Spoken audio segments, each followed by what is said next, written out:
Tervehdys täältä tuuliselta Kirkkonummen Veikkolan Kaljärveltä, jossa me tehdään särkikalojen poistopyyntiä eli hoitokalastusta rysillä ja katiskoilla osana tämän järven ravintoketjukunnostusta. Lähdetään kattoon, että onko meidän pyydyksiin mennyt kalaa. Testataan etsiä.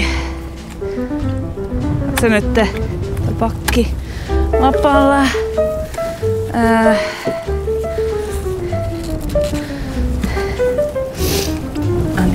Vähän ryppy.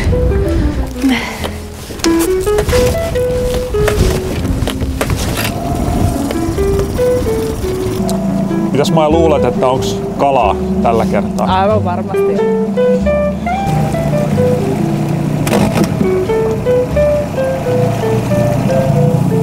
Sieltä tulee nyt yllätys. Tällaista, että oi, nyt on kalaa. Ai, siellä on auki. Mutta siinä on nyt.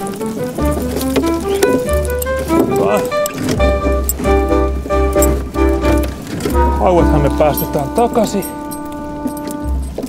koska näiden määriä me halutaan lisätä ja petokaloja varjella täällä.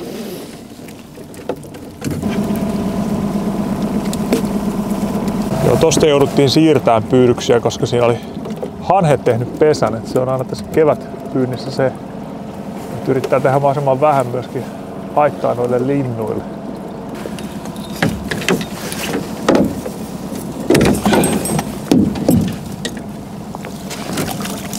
Tähän limottuu. Oho, siellä on komea petoahve. Näitähän me halutaan tänne järveen erityisesti.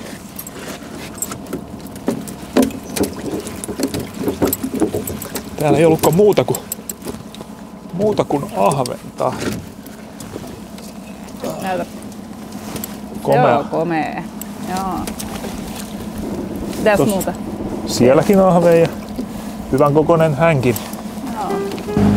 Tuossa viimeisenä toi meidän hoitokalastus Paunetin vuoro ja se on antanut hämmästyttävän vähän tänä keväänä saalista. Nyt on kova luotto, että tällä kertaa siellä on sitten useamman 100 kilon saaliin.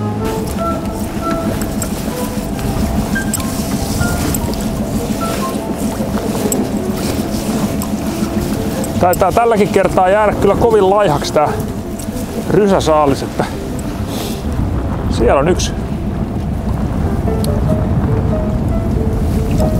kiiski taisi olla tuolla. Kiiski. Noniin. Tästä ei jäänyt jälkipolville kovin paljon kerrottavaa tästä koennasta. No eipä kyllä. Mites noin muuten on varmaan naru tuolla moottorissa. Se on aina mahdollista. Taas jäi vähän vaatimattomaksi nämä saaliit täältä Kaljärveltä. En tiedä. Ehkä tämän kevään kokemuksella voisi sanoa, että se nuotta on edelleen kuitenkin tällä järvellä se kustannustehokkain pyydys.